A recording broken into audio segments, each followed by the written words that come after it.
Hello friends, welcome to Dharapuram GM cooking. எல்லோருக்கும் ஆங்கில புத்தாண்டு நல்வாழ்த்துக்கள்.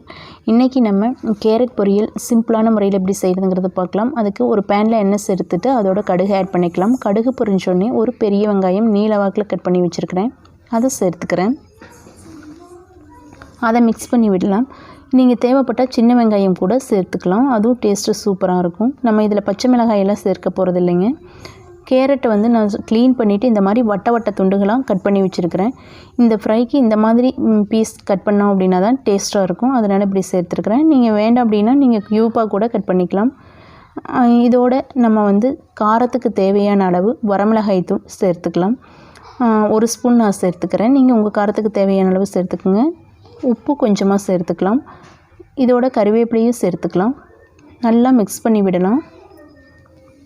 நல்லா மிக்ஸ் பண்ணி விட்டுட்டு நீங்கள் ஒரு மூடி போட்டு க்ளோஸ் பண்ணிடணும்.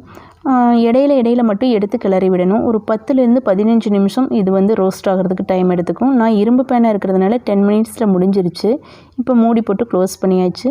லோ டு மீடியம் ஃப்ளேமில் நீங்கள் அடுப்பை வச்சுக்கணும். ரொம்ப ஹை ஃப்ளேமில் வைக்கும்போது அடியில் கருகிரும். இடையில எடுத்து ஒரு டைம் மிக்ஸ் பண்ணி விடலாம். அடியிலெல்லாம் பிடிக்கல பாருங்கள். அதில் இருக்கிற எண்ணெய் ப்ளஸ் அந்த கேரட்டில் இருக்கிற ஈரப்பதம் அதுலேயே வந்து இது நல்லா ரோஸ்ட் ஆகிக்கும். ரொம்ப தண்ணியெல்லாம் இது தெளிச்சிடாதீங்க, தண்ணி தேவையே இல்லை. எனக்கு தேவைப்படலை. அப்படி ரொம்ப பிடிக்கிற மாதிரி இருந்தால் மட்டும் நீங்கள் தண்ணி சேர்த்துக்குங்க. இப்போ மறுபடியும் க்ளோஸ் பண்ணி வைப்போம்.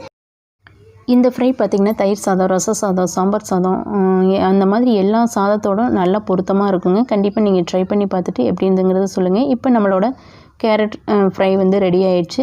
கண்டிப்பாக நீங்கள் செஞ்சு பார்த்துட்டு எப்படி இருந்துங்கிறத உங்கள் கமெண்ட் செக்ஷனில் உங்களோட கருத்துக்களை சொல்லுங்கள். தேங்க்யூ ஃபார் வாட்சிங்.